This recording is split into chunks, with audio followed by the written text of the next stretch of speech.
네, 화면 보이시면 동그라미 한번 해주십시오. 네, 잘 보이시는군요. 네.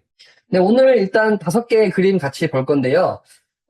오늘 이제 욥기부터 해서 이제 시편 이야기로 이제 넘어갑니다. 그래서, 욥기서부터는 우리가 작년에 이제 양육과정 들으신 분들은 조금 구분이 되실 텐데, 시가서라고 부릅니다. 시가서.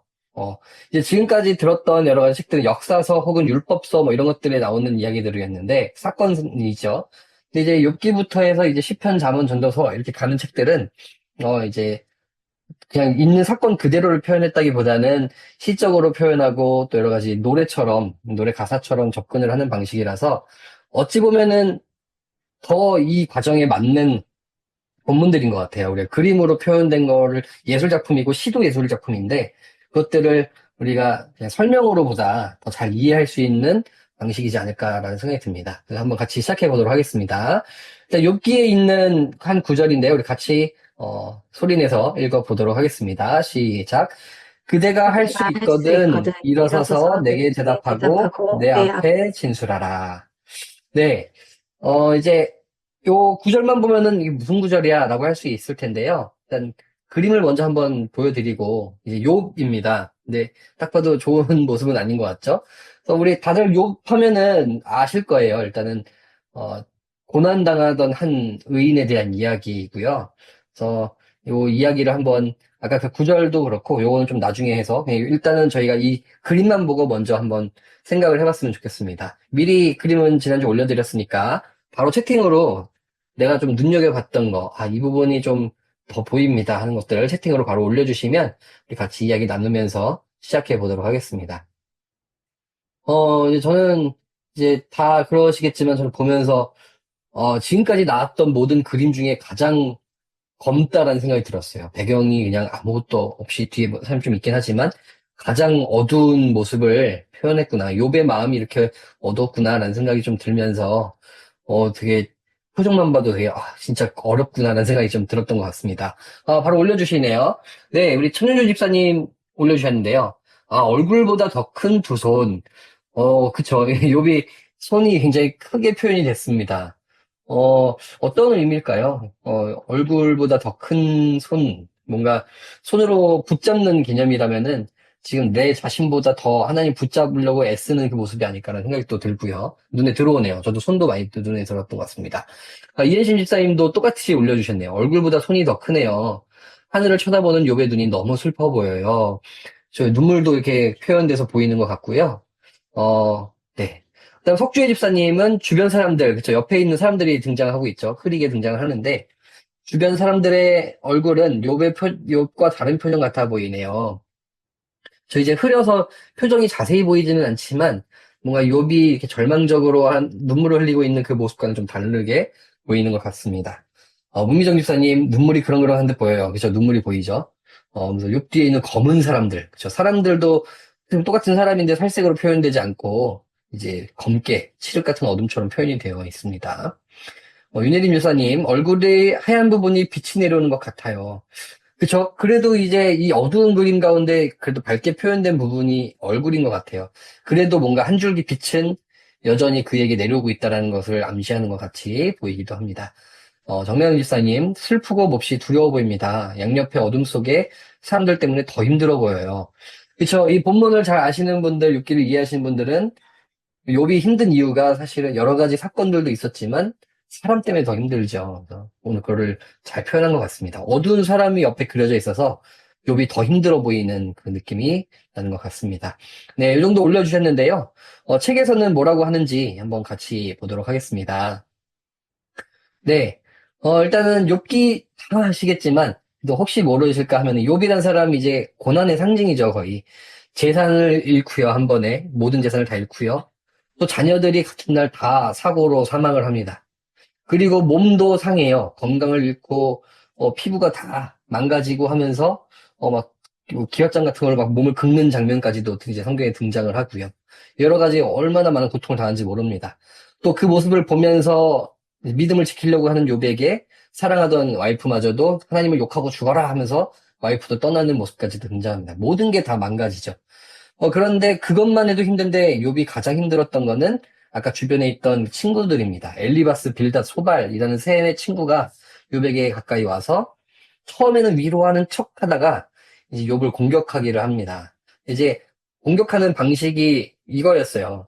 너가 당한 그 고난, 그러니까 권선징악처럼 너가 잘못을 했으니까 그런 일이 벌어졌을 거야. 그러니까 회개해. 라는 게 그들의 이야기였어요.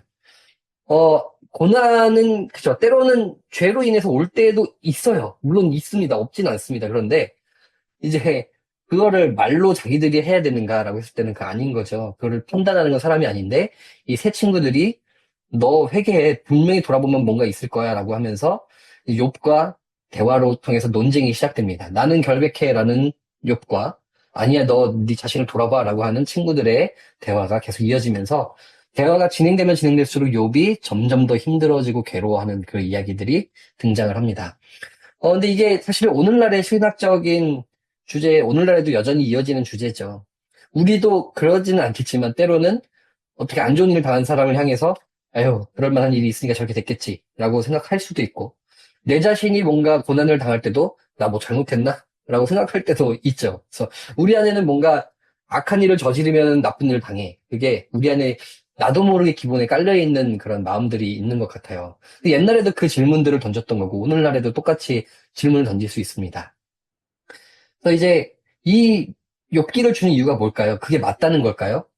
아니라는 거죠. 그래서 꼭 의인이라고 해서 잘 되고 악인이라고 해서 무조건 망하는 것도 아니고 반대로 죄를 지었 그 모든 고난이 죄로부터 오는 것은 아니다라는 것을 설명하기 위해서 이야기를 합니다. 근데 반면에 앞에 우리 성경 앞쪽에 있는 율법서들은 어떤가요? 이거 안 지키면 너 죽어. 뭐 이런 이야기들이 좀 많죠. 그러니까 이게 그거랑 이거랑 전혀 반대되는데 어떻게 되냐? 성경은 늘 균형을 봅니다. 그래서 그거가 맞지만 이렇게 이런 경우도 있다라고 하면서 이 균형을 맞추면서 모든 것이 그냥 하나의 답으로 해결할 수 없다라는 거를 보여주는 균형을 위해서 주시는 말씀이기도 하다라고 할 수가 있겠습니다. 이제 죄를 지어서 고난당한다라고 한다면 그러면 예수님은 얼마나 많은 죄를 저지른 거예요. 그렇죠? 이게 말이 안 맞는 거죠. 그래서 예수님도 지금 욥기랑 예수님의 이야기가 연결되는 부분도 그겁니다. 고난이라는 게 꼭 악한 악행으로부터 오는 것이 아니다라는 거죠. 고난은 때로는 이해할 수 없는 무언가로부터 시작되기도 한다는 것을 보여주게 됩니다. 우리 주변에는 많죠. 우리 가끔은 생각하실 거예요. 뉴스 보면서, 야, 저 나쁜 놈은 안 들어가고 뭐 하시는 거야, 하나님. 이러면서 생각할 때가 있잖아요. 악한 자가 떵떵거리고 살고, 아, 하나님 저렇게 선하게 살아가는데 저분은 왜 이렇게 힘들까요? 하면서 탄식할 때도 있는데, 오늘 그 일이 바로 욥기에서 벌어지고 있습니다. 그러면서 이제 그 셋이 막 할 때, 이 욥기 후반부로 가면은, 이름 지나갔네요. 엘리바스라는 사람이 등장을 하는데요. 이 사람은 꼭 욥을 힘들게 하는 그 세 친구랑은 조금은 다른 존재입니다. 이 사람도 사람이기는 한데, 조금 전환을 하면서 하나님 등장할 수 있도록 전환시켜주는 인물로 등장을 합니다. 그러면서 이 세 친구도 잘못됐고, 그리고 욥 너도 결백하다고만 하는데 진짜 맞냐? 라는 이런 질문을 하면서 조금 전환을 시켜주는 인물로 등장을 하고요. 그래서 어쨌거나 이제 등장하고 결국에 하나님이 등장하셔서 이 세 친구들에게 엄청난 책망을 하시죠. 너희들 그거 잘못된 생각이다 라고 하시고 욥에게도 너 자신을 한번 다시 돌아보는 것도 맞다 라고도 이야기하시는 장면이 등장을 합니다. 요거는 제가 한번 재미로 한번 넣어봤는데요. 여러분 욥기에 등장하는 제일 유명한 구절 중에 하나가 있어요. 이거 우리 가게 가끔 식당 같은 데 가면은 딱 걸려 있습니다. 내 시작은 미약하였으나 끝은 창대하리라 적혀 있는 거 보신 적 있으시죠? 이거 말씀을 제일 잘못 사용한 경우거든요. 이거는 욥의 새 친구가 이야기했던 거예요. 뭐냐면 너 지금 약하지만 나중에 멋져질 거야가 아니라 너 지금 당하는 고난 너 회개 안 하면 나중에 더 고난 당해라고 하는 어떻게 보면 욕이에요, 욕. 네. 근데 우리 이거를 가져와 가지고 식당에다가 끝은 창대하리라고 하는데 이거는 잘못 쓴 예가 되는 거죠. 네, 그렇다고 이제 나중에 가지고 식당 가서 보시면서 이거 잘못해서 하시면 안 되고 그냥 그런가 보다 하고 넘어가시면 될 것 같고요. 그 다음에 여러분 되게 은혜로운 구절인 줄 알고 쓰시는 구절이 있습니다. 찬양으로도 있는데요. 요거예요. 내가 가는 길을 그가 아시나니 그가 나를 단련하시면 내가 순금같이 되어 나오리라. 너무 은혜로운 구절이잖아요. 노래로도 내가 정금같이 하면서 사실 이것도 좋은 구절이 아니에요. 이거 갑자기 충격받으실 수도 있는데 이 구절은요, 사실은 원어로 보면요, 어떤 뜻이냐면요, 이게 욥이 하는 고백인데요, 나를 단련하신 후에는 이게 무슨 뜻이냐면, 하나님, 나 한번 시험해 보세요. 나 진짜 결백하거든요? 시험해 보세요. 저는 정금 같은 사람이에요. 라고 하나님한테 항변하는 장면입니다. 그러면 그 의미가 완전 달라지죠. 네. 그래서 하나님이, 그래, 내가 너 시험해봐? 이렇게 나오는 거거든요. 그러니까 이게, 우리가 이 한국어 번역으로 되면서 이게 이렇게 좀 은혜롭게 바뀌었다고 해야 되나요? 근데 사실은 원래를 보면은 이 구절은 욥이 자기 결백을 주장하는 이야기입니다. 그렇다고 해서 이제 앞으로 어느 목사님이 누구라도 우리가 정금같이 나아갑시다 하면서 그때 뒤에서 저거 잘못 해석한 거야 라고 하시지는 말고요. 또 그에 맞게 또 우리가 은혜롭게 또 받아야 되는 부분들도 있고요.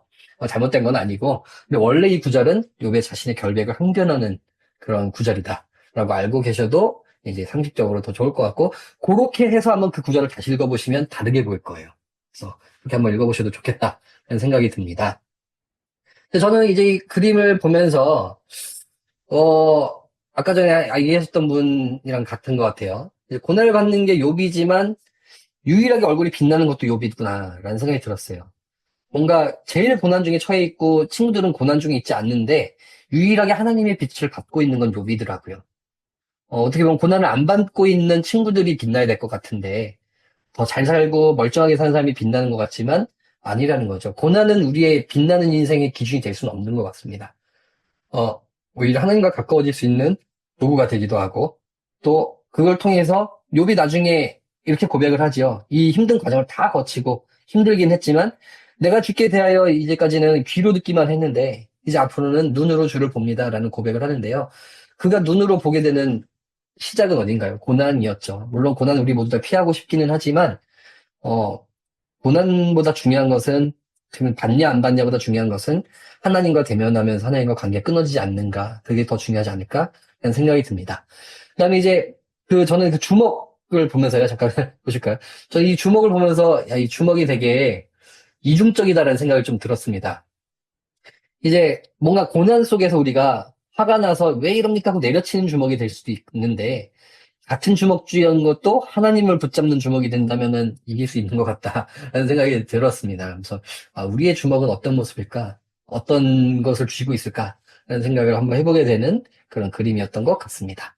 네, 여기까지 하고 넘어가 볼게요. 이제 시편입니다. 우리 시편 18편에 두 개의 그림이 있는데요. 첫 번째 그림 보기 전에 우리 말씀 같이 읽어보도록 하겠습니다. 읽겠습니다. 시작.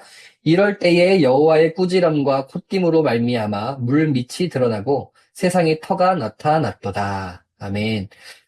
이제 시편 18편은 이제 다윗의 시편이고 다윗이 많은 적군에게 둘러싸여 있을 때 지었던 시입니다. 근데 저도 18편을 많이 읽었는데도 여기를 이렇게 그림이랑 같이 보면서 이 부분을 눈여겨본 적은 없었던 것 같은데 물밑이 드러났다라는 거기를 가지고 직업캐더가 그림을 그렸어요. 한번 그림 보여드리도록 하겠습니다. 저는 이거 보면서 이게 뭐지? 약간은 기괴하기도 하다라는 생각도 들었는데 여러분들 어떻게 보셨는지 한번 생각나는 말들, 단어들, 또 눈에 들어오는 것들을 한번 또 채팅으로 바로 올려주시면 또 얘기 나눠보도록 하겠습니다. 네, 저는 보면서 일단 얼굴도 눈에 많이 들어왔고 왜 얼굴이 저렇게 있지? 이런 생각도 들었고 또 이따 할 얘기가 있겠지만 이게 뭔가 물밑이 드러난 거를 이렇게 표현을 했네 라는 생각도 많이 들었습니다. 그래서 되게 특별한 장면이다. 라는 생각이 들었고요. 네, 바로 채팅 올려주셨네요. 네, 이제, 최현주 집사님, 몸은 땅을 향해 엎드리고 있고, 얼굴은 놀란 표정으로 하늘을 향해 있는데, 목이 돌아가 있어 아플 것 같습니다. 목이 돌아가서 아플 것 같다. 근데, 그쵸, 이걸 왜 이렇게 얼굴을 표현했을까? 뭔가, 얼굴이 땅을 향해서 쳐박고 있어야 될 것 같은데, 그게 아니라, 얼굴만큼은 돌아가가지고 하늘을 보고 있네. 라는 게 되게 특이할 것 같습니다. 아플 것 같으면서도, 뭔가 기형적이지만 하늘을 바라보고 있는 장면이 되게 색다르게 다가왔습니다. 그러니까 뭔가 자연을 거슬리면서까지도 하나님을 바라보는 것 같다는 생각도 들고요. 네, 배은경 집사님, 목이 말도 안 되게 돌아가면서까지 하늘을 바라보는 열심. 저랑 같이 보셨네요. 뭔가 이걸 열심으로 표현한 것 같아요. 몸은 절망 가운데 있지만 표정은 대조적으로 희망을 보는 표정입니다. 그쵸. 뭔가 낙심하고 막 절망하고 울고 있는 아까 욥의 표정과는 좀 다르죠. 눈물이 나고 이런 게 아니라 뭔가 입도 벌려져 있고 하늘을 응시하고 있는 모습이 그렇게 보이는 것 같기도 합니다. 몸은 엎드리고 얼굴은 하늘을 향하는 것들이 등장을 합니다. 네, 더 올려주셔도 좋을 것 같아요. 네, 한두 분만 올려주시면 더 얘기 나누고 넘어가도록 하겠습니다. 네. 또 어디가 눈에 들어오시나요? 이 직업 캐더가 보통 손을 많이 집중하는데 손은 특이점이 좀 많이 없는 것 같기도 하고 땅을 짚고 있기는 한데 네, 뭐 특별한 점은 좀 손에서는 보이질 않는 것 같고요. 네, 더 없으실까요? 네, 없으시면 한번 넘어가 볼까요? 네. 중간에 올려주셔도 얘기 나누도록 하겠습니다. 그러면 제가 한번 넘어가 보도록 하겠습니다. 네, 일단 다윗의 시입니다. 시편 18편은 다윗의 시고요. 이렇게 돼 있어요. 표제가 시편을 읽으실 때 표제를 꼭 확인하시면 더 좋습니다. 없는 거는 없는 거고 있을 때는 아 요런 배경이구나 라면서 보시면 좋은데 인도자를 따라 부르는 노래라고 하는 거는 예배 때 부르는 노래다라는 뜻이고요. 이제 여호와께서 다윗을 그 모든 원수들의 손에서와 사울의 손에서 건져주신 날에 다윗이 이 노래말로 여호와께 아뢰어 이르되라고 되어 있어요.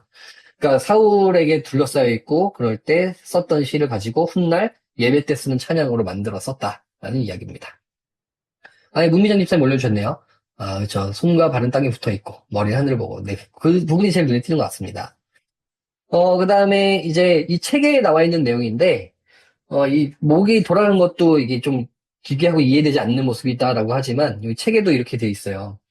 머리와 지식으로 이해되지 않는 하나님이죠. 그러니까 어, 절대 이길 수 없는 상황이고 또 하나님을 찾기도 어려운 상황이고 절망적인 순간에 이거 어떻게 이기게 하시겠어라고 하는데 우리가 하나님을 찾는다라는 그 신앙의 행위가 머리와 지식으로 되는 것이 아니다라는 내용이 책에 들어있더라고요. 이 그림과 같이.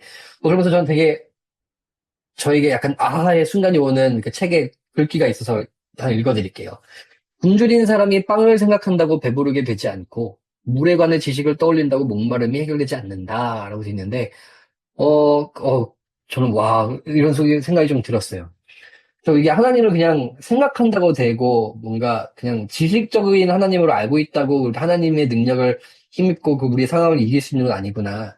정말 하나님과 하나가 되고 친구가 되고 머리로 하는 게 아니라 삶으로 정말 그 부분을 붙잡고 나의 이 머리가 돌아가듯이 어떻게 보면 정말 노력과 그런 열심을 가지고 주님을 바라보고 만나야 우리가 그분과 함께 할 수 있구나라는 생각이 좀 들었던 것 같습니다.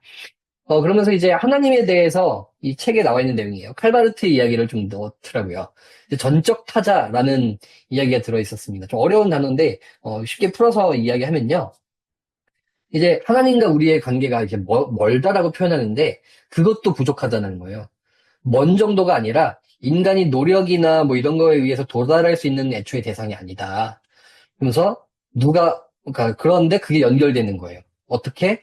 우리가 뭔가를 해서가 아니라 우리는 바라보기만 할 뿐이고 하나님이 스스로 내려오실 때에만 만나질 수 있는 분. 우리 믿음은 선물이라고 하잖아요. 그렇게 이야기를 하면서 칼바르트 이야기를 하더라고요. 그러니까 이 그림을 해석한 이 사람은 이렇게 정말 하나님을 간절히 절망 중에 바라보는데 하나님이 그 가운데서도 찾아와 주셔서 바다 밑에 깔려 있는 그 사람에게도 찾아와 주셔서 만나 주신다라는 이야기를 근데 그것이 기적 같은 일이다라고 이야기를 하는 거죠. 저는 이거 보면서 다 똑같이 하실 것 같은데 어, 우리의 기도가 이런 모습이어야 되겠다라는 생각이 들어요. 우리의 몸은 낮게 엎드리고 우리의 얼굴과 시선은 뒤집혀서 하늘을 바라보는 모습이 기도가 아닐까? 근데 반대지 않나? 나의 기도는 몸은 아주 으스대고 꼿꼿이 서 있고 오히려 얼굴은 땅을 쳐박고 있는 모습이 아닐까? 라는 생각이 좀 들었습니다. 그래서 우리 기도의 형태가 그렇게 바뀌어야 되겠구나라는 생각이 들었고요. 그다음에 저는 좀 파도가 좀 많이 보였어요. 이게 파도를 보면은 물을 표현했는데 그냥 면처럼 칠하지 않고 막 뭔가 이런 뭐라고 할까 뿔이라고 해야 되나요? 뭐가 막 줄이 얽히고 설킨 것처럼 표현되어 있는 걸 보면서 아 이게 다윗이 당했던 그 고난이 얼마나 풀리지 않는 복잡한 일이었을까 생각하면서 직업 캐더는 이 파도를 그냥 면이 다가오는 것이 아니라 얽힌 실타래가 다가온다라고 표현한 거 아닐까? 라는 생각이 들었습니다. 우리도 그런 일들을 많이 겪곤 하시죠? 네. 우리 시편 18편 같은 시편인데 우리 두 번째 구절입니다. 같이 한번 읽어보도록 하겠습니다. 시작. 내가 주를 의뢰하고 적군을 향해 달리며 내 하나님을 의지하고 담을 뛰어넘나이다. 아멘. 이제 이 구절도 되게 생소하더라고요. 많이 읽었는데도 그냥 쓱 넘어갔던 것 같은데 담을 뛰어넘다라는 그 부분을 가지고서는 직업 헤더가 그림을 그렸습니다. 한번 볼게요. 네, 되게 아까 그림이랑 또 느낌이 분위기가 많이 다르죠? 이 그림 보시면서 한번 이야기 또 채팅 올려주시면 같이 좀 나눠보도록 하겠습니다. 저는 이거 보면서 되게 어둠 속에 있지만 밝다라는 생각도 들었고, 처음에 이제 책을 읽기 전에 그림을 봤을 때는 이게 누구지? 이건 누구지? 다윗을 이렇게 표현한 건가? 좀 어려 보이는데? 라는 생각도 들었고요. 그래서 처음에는 그림만 봤을 때는 뭐지? 무슨 그림이지? 라는 생각도 들었습니다. 네, 채팅 올려주시고 계시네요. 네, 우리 이현심 집사님께서는 저 표정이 귀엽고 높이뛰기 올림픽이 떠오르네요. 라고 하면서 저도 이제 장대 높이뛰기 같네 라는 생각이 많이 들었어요. 그러니까 담을 뛰어넘나이다를 뭔가 그냥 다윗이 뛰어넘는 것처럼 그릴 수도 있는데 뭔가 장대를 가지고 뛰어넘는 그런 모습들을 표현을 아주 재밌게 해준 것 같습니다. 지오캐더 이 작가가 꼭 진지한 작가만은 아닌 것 같아요. 이렇게 좀 기발하고 때로는 유머러스하게 표현도 하는 것 같습니다. 네, 최윤주 집사님, 아래 벽들이 통로가 막혀 있는 것처럼 보이고, 아이는 빛을 기둥으로 벽을 빠져나와 매우 기쁜 듯이 보입니다. 저 표정이 웃고 있죠. 그래서 막혀 있는 건데, 전혀 막혀 있다고 해서 절망하고 있지는 않는 것 같아요. 오히려 그거를 즐기고 있는 듯한 느낌을 보이고 있습니다. 네, 배은경 집사님, 세 겹의 성벽처럼 어려움이 겹겹이 있더라도 하나님이신 등불을 붙잡고 있다면 쉽게 이겨낼 수 있을 것 같네요. 너무 쉬워 보여요. 그쵸. 지금 막 어거지로 겨우겨우 이겨가지고 넘는 장면이 아니라 되게 쉽게 막 노는 것처럼 퐁퐁 날라다니는 느낌이 나는데, 그쵸. 이 어려움이 우리에게 있어도 하나님을 붙잡으면 이렇게 넘을 수 있다는 걸 보여주는 것도 같습니다. 네, 그 다음에 우리 석주희 집사님이 올려주셨네요. 빛을 붙들고 기쁘게 뛰어넘는 모습이 희망적으로 보이래요. 그래서 이제 위에는 이제 빛이 있죠. 뭐 촛대처럼 보이는데 빛이 보이고 희망적으로 보입니다. 네, 밝은 그림이네요. 네, 정승현 집사님, 벽을 넘어가면 어둠이 있는 곳인데도 전혀 두려워하지 않고 신이 난 얼굴로 담을 넘는 모습이 하나님을 향한 전적인 신뢰를 보여주는 것 같아요. 저 어둠이 지금 전혀 문제가 되고 있지 않는 걸 보여주고 있고 벽도 문제가 되지 않는 것처럼 보입니다. 그래서 네, 그거를 이제 신뢰를 통해서 꽉 붙잡고 있는 손을 통해서 신뢰를 보여주는 것 같다라고 올려주셨습니다. 네, 정나영 집사님, 저도 올림픽의 높이뛰기가 떠올랐어요. 빛을 잡고 담을 넘는 모습이 희망이 가득해 보입니다. 네, 이제 그림으로 표현을 했는데도 이렇게 저렇게 의견이 달라질 수도 있는데 다 거의 같은 의견이신 것 같아요. 저도 그렇고. 책에서는 뭐라고 되어 있는지 한번 보도록 하겠습니다.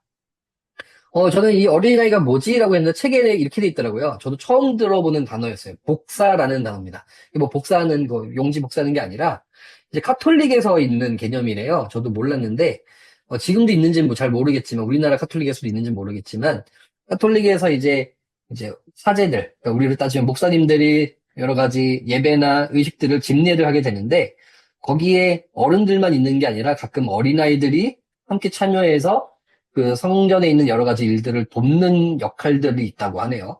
그 아이들을 복사라고 부른대요. 이제 여기는 적어놓진 않았지만 이 아이들이 이제 여러 가지 막 장난을 많이 쳤다고 합니다. 그러면서 이제 막 뛰어댕기고 장난치고 휘두르고 하다 보면은 아까 전에 있는 이 촛대에 이 바람을 막는 유리가 있는데 이거를 그렇게 많이 깨뜨려 먹었다고도 책에 써 있었습니다. 그래서 그 복사라는 개념의 그 아이가 어린아이지만 아무것도 모르고 장난꾸러기 아이지만 말씀을 붙들고 이기는 장면을 그렸구나라는 생각이 들었습니다. 그러면서 이제 직업 캐더가 오늘 시편의 저자, 그러니까 다윗이겠죠. 다윗과 또 오늘 우리 그리고 나아가 지금 카톨릭에서 일하는 어린 아이들 복사를 빗대어 그린 거죠. 다 같다라는 거예요. 어른이든 뭐 왕이든 오늘 살아가는 우리든 결국에는 똑같이 저렇게 아무것도 모르는 존재지만 결국에는 하나님 붙들고 나아가면은 저렇게 웃으면서 넘어갈 수 있다는 것을 보여줍니다. 그다음에 이제 벽 뒤에 숨는 신앙이 아니라 우리 어떤 구절은 물론 벽 뒤에 숨어라라는 구절도 있지만 결국 이 구절을 통해서 벽 뒤에 숨는 거는 결국에는 방어받게 되지 않는 거고 결국에는 벽에 갇히게 되는 일이기 때문에 하나님은 그냥 벽에 가둬놓고서는 안전하게만 지키시는 분이 아니라 우리로 하여금 하나님의 말씀을 통해서 벽을 뛰어넘는 신앙으로 나가길 바라시고 이끄신다라는 거를 책에 써 놓았더라고요. 그래서 오늘 우리에게도 각자에게 벽이 있을 거예요. 누군가에게는 경제적인 면들이 벽이 될 수도 있고 또 누군가는 내 아이 뒤에 숨는 벽이 내 아이일 수도 있고 누군가는 그 벽이 나의 일터가 될 수도 있고 한데 거기에서 숨는 우리들이 아니라 그걸 뛰어넘는 일들을 보여주기를 하나님으로 인하여서 이기기를 바라시는 하나님이시다라는 것을 이야기해주고 있습니다. 이제 막대기를 잡고 또 장벽을 뛰어넘는 사람이 되어라라고 이야기를 하는 것 같습니다.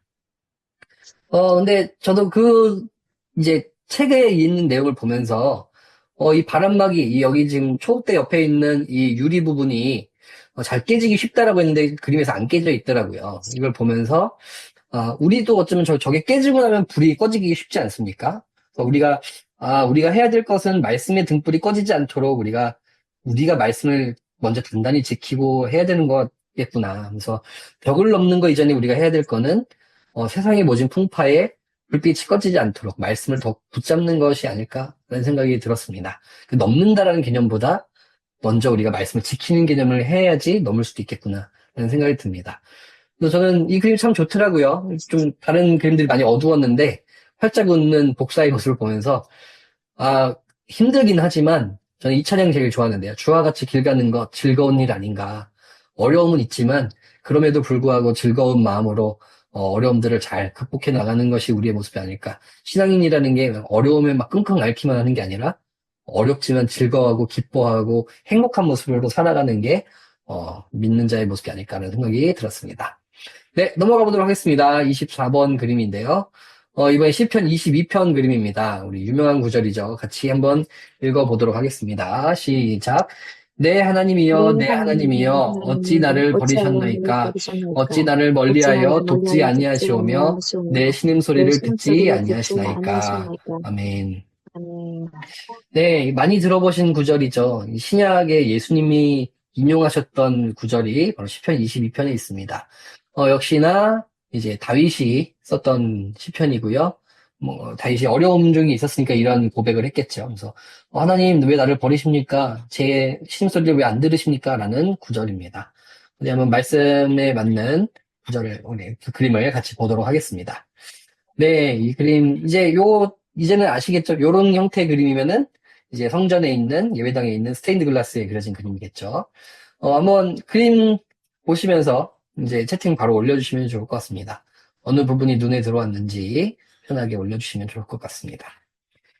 저는 이거 보면서 이게 3단으로 구조가 되어 있는 것 같다라는 생각이 들었고, 어느 순서지? 라는 생각도 들고, 누가 누구지? 이런 생각도 들고, 좀, 이렇게, 하나하나 좀 자세히 보게 됐는데요.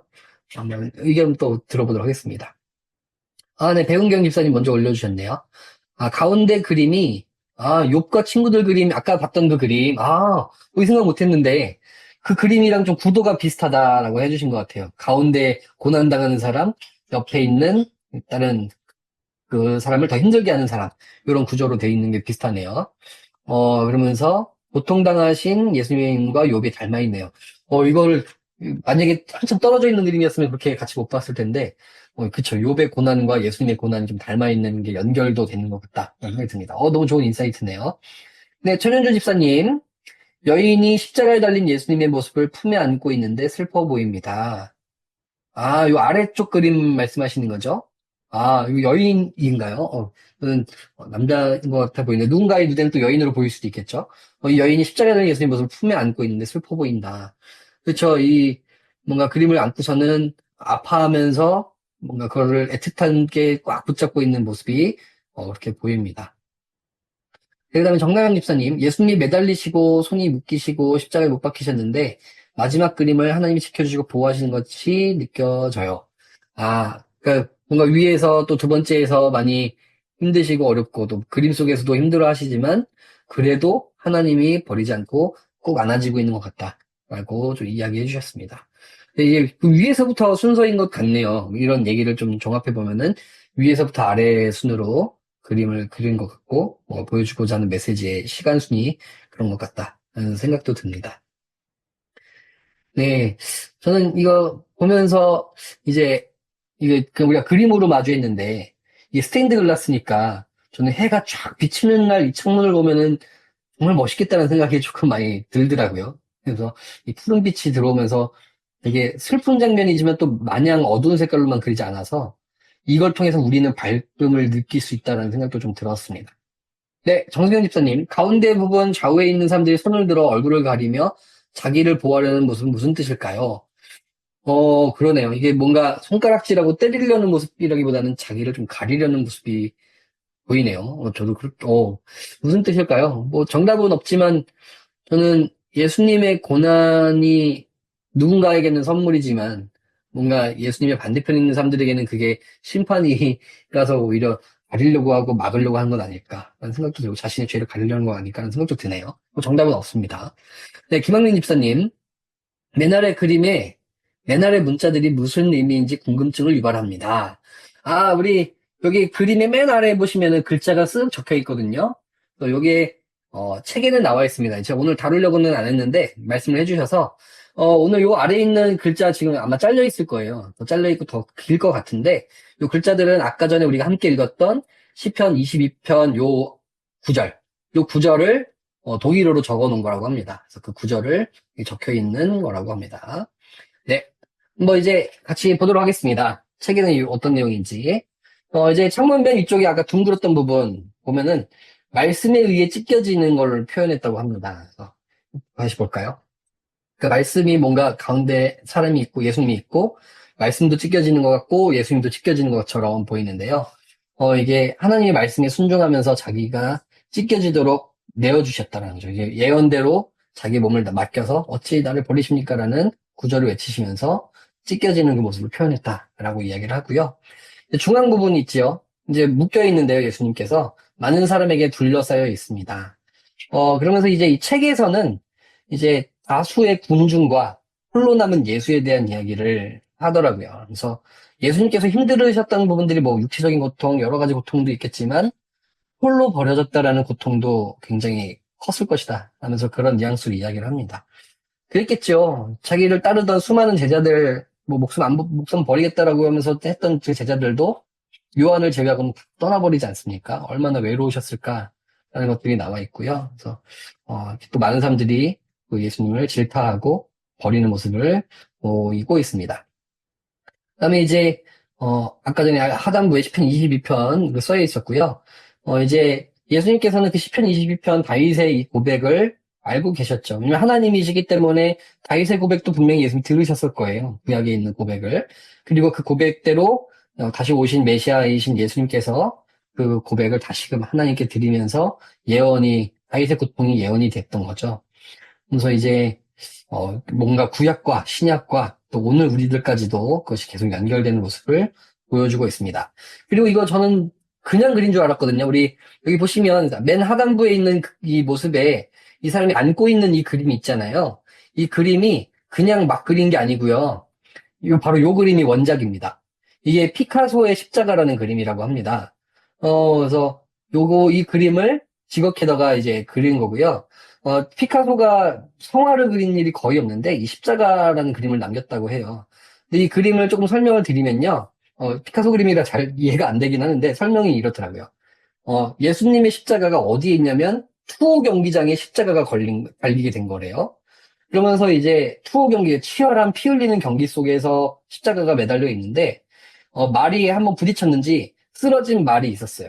근데 쓰러진 말에게 거친 황소가 달려갑니다. 달려가는데 말이 죽을까봐 어떻게 해요? 십자가에 매달린 예수님이 말을 구하기 위해서 십자가상에서 천을 휘두르는 거예요.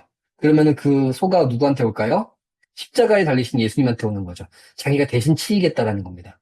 그거를 그린 그림이라고 해요, 피카소가. 여기가 이 그림이 그렇다고 하고요. 이 그림보다 아까 전에 이 원작의 그림을 보면은 자세히 눈으로 보시면은 예수님이 한 손에 천을 들고 계시고 그 다음에 이제 오른편에 말이 그려져 있는 것 같고요. 그 다음에 왼편 하단부에 이제 뿔이 이렇게 나와 있죠. 이제 소가 달려드는 그림이 있습니다. 그래서 이제 피카소의 그림을 이 그림 안에 넣어서 오늘 우리에게도 쓰러진 말에게 달려가는 그 황소, 어떻게 보면 죽음의 그런 드리움이 우리에게로 오지 않고 예수님께로 갈 수 있도록 예수님이 오늘도, 지금도, 아직도 우리를 위해서 천을 흔들고 계신다라는 걸 표현한 그림이다 라고 할 수 있습니다. 요게 원작이고요. 저도 되게 그 설명을 듣고 나니까 조금 더 감동이 되는 것 같았습니다. 네. 그러면서 이제 하나님께서는 또 우리 주님께서는 순환과 죽음을 통해서 우리를 구원하기만 하시는 것이 아니라 하나님께 가는 길을 알려주시는 분이다 라고 책에 이제 나와 있더라고요. 그리고 궁극적으로는 그럼 우리 구원받았으니까 땡큐 뭐 너무 당연히 이게 먼저지만 거기서 끝나는 게 아니라 우리가 그렇게 피하게 됐잖아요. 황소로부터. 근데 우리도 혜택을 입는 것으로 끝나는 게 아니라 우리 또한 십자가의 삶을 살면서 또 쓰러져 있는 누군가를 위해서 천을 휘둘러야 되는 사람이 되어야 된다. 라는 것을 표현하고 있다라고 합니다. 그래서 이렇게도 또 해석해 볼 수 있구나 라는 생각이 좀 들었습니다. 네, 그리고 저는 이 그림 보면서 십자가 그림을 꼭 안고 있는 모습이 둥그렇게 표현이 되어 있더라고요. 이게 뭔가 전체가 단단하게 둥그렇게 표현이 되는 모습을 보면서 단단한 바위 같구나. 그래서 주님을 꽉 안고 주님을 의지하는 사람은 바위처럼 든든하고 단단하다는 생각이 말일까라는 생각이 좀 들었고요. 이제 피카소의 그림 아까 전에 뭐 이야기를 다 마쳤고요. 그래서 되게 저한테는 개인적으로는 감동을 주는 그림이었던 것 같습니다. 그림 속에 그림이 있는 것도 너무 재밌었고요. 네, 오늘 이제 마지막 그림입니다. 우리 한번 같이 보도록 하겠습니다. 말씀 같이 읽어보겠습니다. 23편입니다. 읽겠습니다. 시작. 주께서 내 원수의 목전에서 내게 상을 차려주시고 기름을 내 머리에 부으셨으니 내 잔이 넘치나이다. 아멘. 네, 시편 23편은 일단 워낙 유명한 말씀이시죠. 이제 여호와는 나의 목자시니 하면서 시작하는 유명한 구절이고요. 한번 이 말씀의 그림을 어떻게 그렸는지 같이 보도록 하겠습니다. 네, 이 그림 한번 얘기 나눌 거리들이 이 그림도 굉장히 많을 것 같아요. 한번 채팅으로 눈에 들어왔던 것들을 올려주시면 또 같이 나눠보도록 하겠습니다. 네, 배은경 집사님 먼저 올려주셨네요. 네, 그림에 나오는 손이 하나님의 손임을 대놓고 보여주네요. 아, 저 위에 있는 상단에 있는 거 말씀이시죠? 네, 그러면서 시편 23편을 정말 잘 묘사한 것 같고 특히 쉴만한 물가를 정말 예쁘게 표현한 것 같습니다. 아, 저 앞쪽에 있는 게 물가 같기도 하고 거기에 손이 뻗어져 있고 또 우리 손을 통해서 이제 뭔가 초대하는 것도 같고 정말 이렇게 시편 23편의 느낌을 여러 가지 긴 구절을 한 그림에 잘 담아놓은 것 같다라고 얘기해 주셨습니다. 네, 정다영 집사님, 수금을 타며 찬양을 하는 다윗의 모습이 단정하게 평온하고 안정되어 보이고 잔치상 위에 있는 큰 손 안에 예수님의 얼굴이 잔치상을 준비한 분이 예수님이라는 걸 알려주는 것 같습니다. 잔치상이 화려하지 않고 소박해 보이지만 적당해 보이고 보기 좋습니다.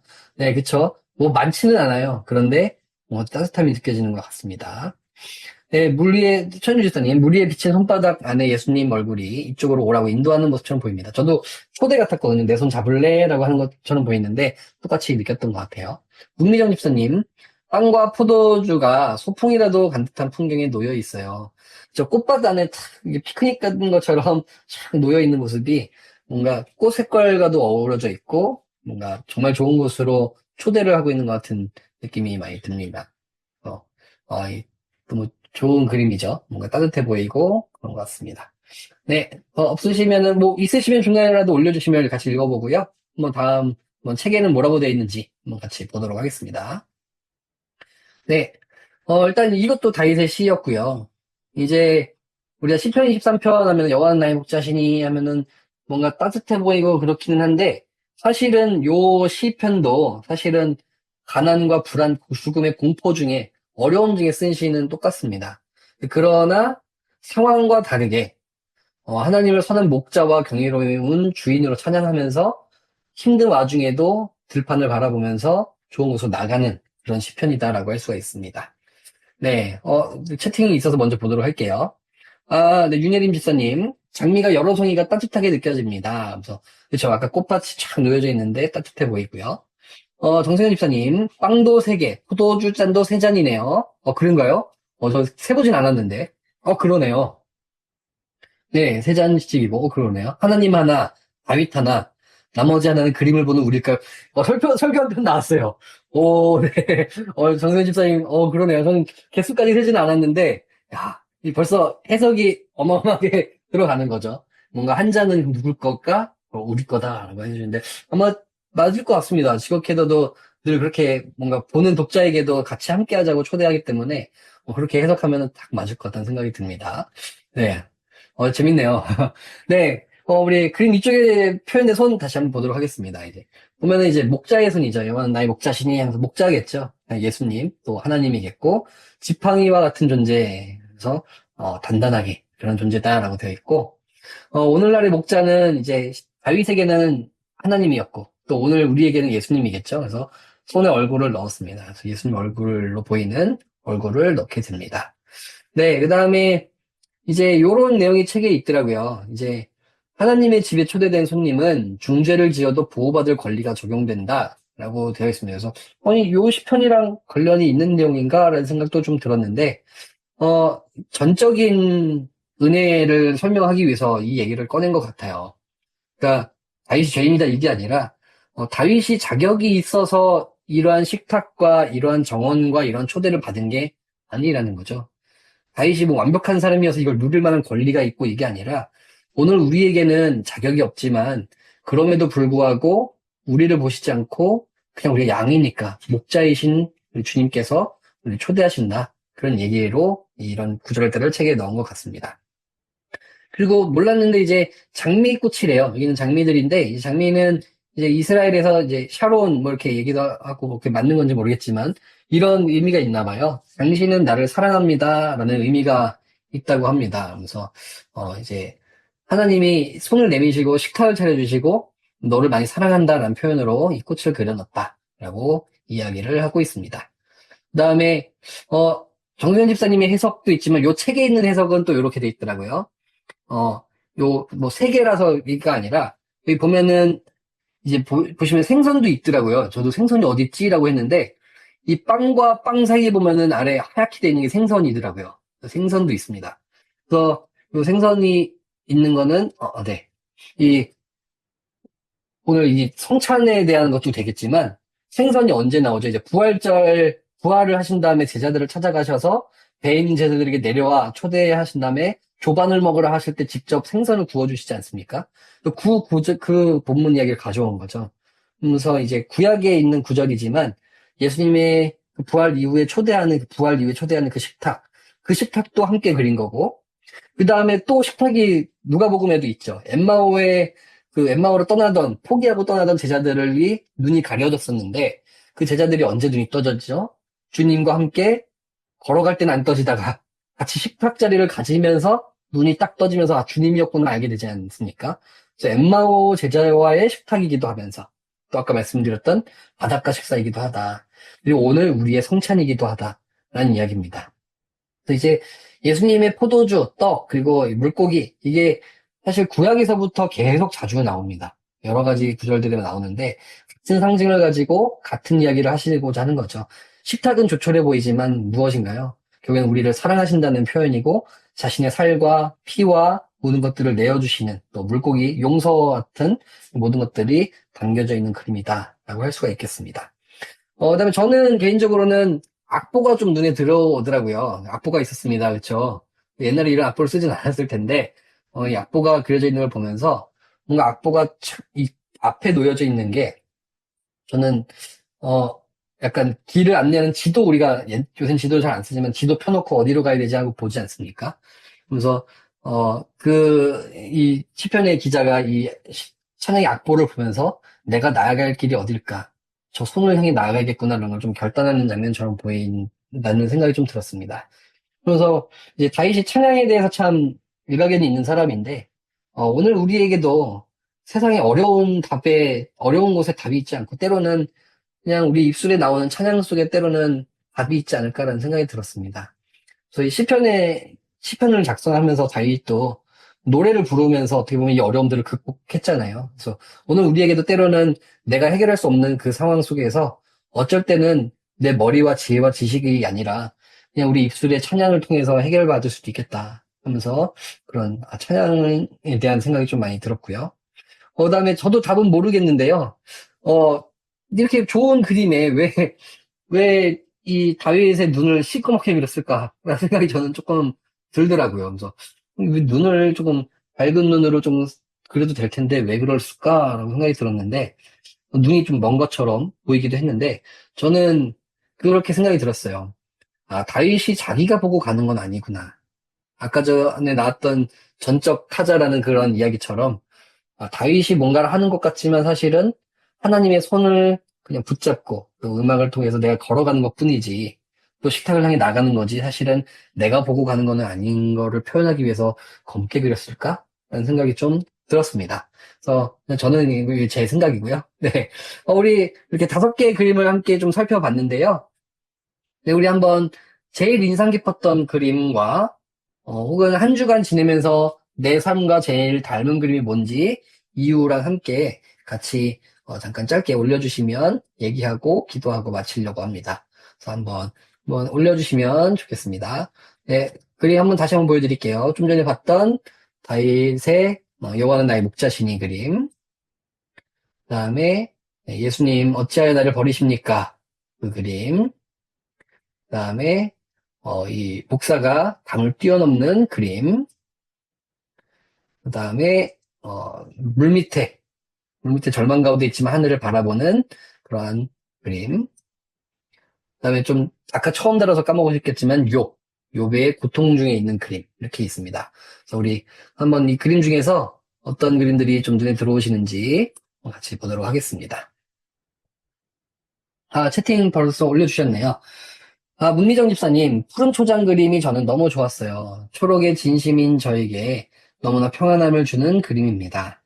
아, 좀 마지막 그림 말씀하시는 거죠. 푸른 초장 그림. 뭔가 상을 차려주시고 인도해 주시는 그 그림이 평안함을 주어서 그것을 또 갈망하면서 늘 마음에 들었다라고 올려주셨습니다. 우리 분명히 그렇게 우리에게 늘 차려주시는데 우리가 어떻게 보면 매일 차려주시는데 때로는 못 보고 지나갈 때가 많은 것 같아요. 아까 검은 눈처럼 바뀌어서 내 눈앞에 있는데도 못 보고 갈 때가 많다는 생각이 드네요. 네, 백은경 집사님, 말씀에 등불을 켜고 붙잡으면 어떤 어려움도 쉽게 이겨낼 수 있음을 말씀해 주신 것 같아서 세 번째 그림, 그 목사가 말씀 등불로 뛰어넘는 그림이 가장 기억에 남는다라고 해주셨습니다. 네, 정나영 집사님도 똑같네요. 목사가 뛰어 높이 뛰게 하는 그림이 좋았어요. 항상 밝고 희망을 갖고 살고 싶어요 하시면서 올려주셨습니다. 저도 오늘은 같은 그림이 제일 좋았던 것 같아요. 뭔가 그 표정이, 아이가 웃는 그 표정이, 아이인데 되게 부럽다라는 생각이 많이 들었습니다.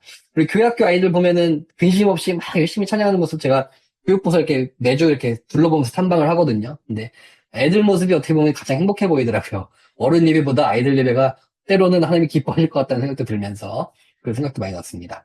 네, 이현심 집사님, 마지막 그림이요. 중심을 잃지 않고 찬양하는 삶을 살길 소망합니다.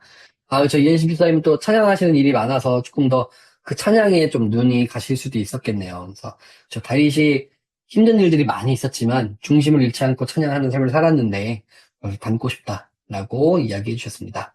혁주 집사님, 마지막 그림처럼 하나님께로의 초대에 평온하게 응하고 싶습니다. 저 이미 늘 초대해주고 계시는데 그것을 평온하게 또 우리 함께 찬양하면서 응하고 싶다라고 고백해 주셨고요. 윤혜림 집사님 마지막 그림이요. 마지막 그림이 제일 인기 많네요. 빨간 장미와 주님의 손, 미니 하프가 피곤한 저녁에 마음이 따뜻해지네요. 빨간 장미와 또 주님의 손, 여러 가지 다 다른 상징물들인데 그것이 잘 어우러져서 좀 평안함을 주는 것 같다는 생각이 듭니다. 네, 정세현 집사님 마지막 올려주셨네요. 담을 뛰어넘는 복사의 그림, 겹겹이 쌓여서 앞을 막는 벽들 앞에서도 하나님 말씀 의지하며 넘어설 수 있다는 희망을 주어서 좋았어요. 우리 모두에게 좀 공감되는 그림들이 좀 비슷하다라는 생각이 듭니다. 네, 어떻게 다들 그림 재밌게 보셨는지 모르겠고요. 또 이렇게 또 각자 또 있는 묵상들 또 추가로 더 해보셔도 좋을 것 같다는 생각이 듭니다. 우리 이 시간 같이 한번 잠깐 기도하고 마치려고 합니다. 각자의 삶은 좀 다르지만 동일한 성령께서 지금 함께 해주실 텐데 하나님 제 삶을 붙들어 주시고 또 오늘 여러 가지 그림을 보았는데 제가 그 초대에 응할 수 있도록 또 여러 가지 어려움 속에서 하나님으로 인하여 잘 극복할 수 있도록 함께 하여 달라고 각자의 기도 제목을 놓고 기도하면서 나아가도록 하겠습니다. 기도하겠습니다.